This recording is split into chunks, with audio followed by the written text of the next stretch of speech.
Salut à tous. Donc, envie de vous plonger un peu dans un moment de détente érotique à Kuala Lumpur. Voici un petit résumé que je vais vous présenter avec quelques mises en garde pour commencer et ensuite une sélection de quelques salons. Même si ça évolue beaucoup, les salons, il y a un turnover assez important en Asie hein, en ce qui concerne les salons de massage, même si les gros salons érotiques en général durent assez longtemps. Donc, pour se préparer déjà. Il est important d'éviter les arnaques, surtout quand il y a la barrière de la langue qui peut être un obstacle. Euh, Cela peut mener à des malentendus ou des services proposés ou des prix entraînant parfois des frustrations ou des situations inconfortables. Même si en Malaisie, la violence n'est pas non plus... mais un peu plus qu'en Thaïlande quand même. Hein. Il y a quand même un peu plus. C'est plus nerveux quoi. Du fait sûrement du contexte religieux. Donc ensuite, la légalité et la régulation des services peuvent être floues pour les visiteurs. Hein. Ce qui est toléré dans certaines parties de la ville peut être différent, strictement réglementé ailleurs. Les voyageurs doivent naviguer avec précaution pour éviter toute confrontation avec les autorités locales. C'est un pays quand même à orientation musulmane, donc il y a beaucoup... Les masseuses en général sont en grande partie issues d'autres pays d'Asie, en Chine particulièrement. Parce que localement les filles sont assez traditionnelles.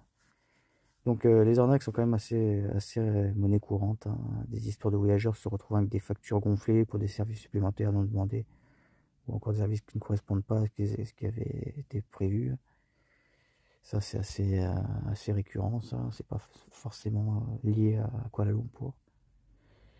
Euh, donc ensuite la confidentialité est pratique. Il faut faire attention de ne pas être pris en photo ou de choses comme ça. La qualité et la réputation peut s'avérer compliquée. Les avis en ligne peuvent être biaisés. Ouais, ça c'est vrai. Il y a des faux avis de plus en plus. Hein, parce que moi en particulier, bon déjà il y en a qui regardent avec TikTok. Hein, donc ça, bon, on ne sait pas si la personne a été payée par le salon ou pas. Mais Google Maps, ouais, il y a de plus en plus de faux avis. Donc, en plus, des fois, c'est des sociétés hein, qui créent pour un tarif, ils vous gonflent votre fiche Google Maps. Donc, ou sinon, il y a des expériences isolées qui ne reflètent pas la norme. Hein. Il y a des frustrations aussi de clients, hein, dans les deux sens aussi. Hein. Des clients qui s'attendaient à quelque chose et qui étaient un peu déçus et ils, ils se, ils se vengent en quelque sorte dans les avis. Mais ça peut arriver malheureusement. Donc les attentes culturelles différentes, ce qui est considéré comme érotique ou sensuel, peut varier grandement entre les cultures. Kuala Lumpur, c'est pas forcément le pays l'idéal pour ça, mais il y a quand même un grand choix en ce qui concerne les services érotiques. Hein. Il y a beaucoup de salons, hein. Il y a des quartiers vraiment spéciaux. Hein. Donc ensuite, pour commencer avec les salons, là, il y a on va commencer par le Dona Spa. Hein. Souvent mentionné comme un incontournable pour ceux qui cherchent un massage érotique de qualité. Voyageurs apprécient l'ambiance zen et le professionnalisme des masseuses. Par contre, c'est pas donné quand même. Hein. Ça démarre autour de 80, 90, voire 100 euros. Mais les retours sont positifs, donc en général, si on n'y va que quelques jours à Kuala Lumpur et qu'on a un peu les moyens, autant ne pas se prendre la tête. Hein. C'est vraiment ce genre de salon avec les autres que je vais vous présenter aussi, comme le Mimpi Natural Head Spa et Salon, qui est réputé pour des massages traditionnels, mais qui propose également des services plus sensuels. Ça, c'est vraiment le net plus ultra. C'est quand les masseuses savent masser normalement, qui ont une vraie compétence de massage et en même temps pratiquent des services supplémentaires érotiques. Alors là, c'est parfait parce qu'elle a une connaissance du corps et tout ça. Et en plus, il y a l'effet de surprise des fois. C'est un des plaisirs les plus jouissifs. Et le voyageur apporte une expérience très relaxante. Plus ça démarre à 50 euros voilà, pour un massage complet. Par contre, les extras, forcément, ça se négocie. Hein, okay. Faut pas lâcher la main non plus. Quoi. Faut pas non plus faire le gros radin, mais faut pas non plus se faire trop abuser. Donc ensuite, Urban Retreat Spa, Monchiaria. La réputation repose sur le service de massage des tissus profonds avec une touche sensuelle, hein, à partir de 30 euros, ce qui est relativement bon marché.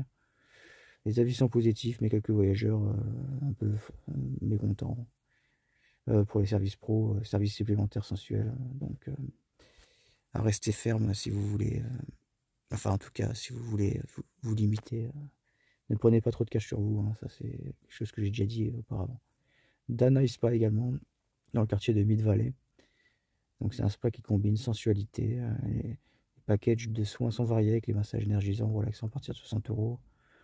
Le gommage est particulièrement apprécié, bien que perçu comme vigoureux par certains. Donc c'est un lieu assez sûr, sans service caché, même si il faut lire quand même le forfait. Hein. Donc voilà, donc il y en a plein de salons hein, à Kuala Lumpur. La qualité des massages érotiques peut varier. Hein. Évidemment qu'il y a des arnaques, hein, mais il y en a partout quoi. C'est pas le pire en tout cas. C'est pas le meilleur endroit pour les services érotiques, mais c'est pas le pire. Et malheureusement, ce sera difficile de trouver des malaisiennes. Il y en a des charmantes, mais bon, la plupart sont quand même traditionnelles. C'est comme au Laos, c'est comme des pays où c'est très strict. Hein. Ça dépend pas forcément de la religion, hein, c'est juste question du pays surtout.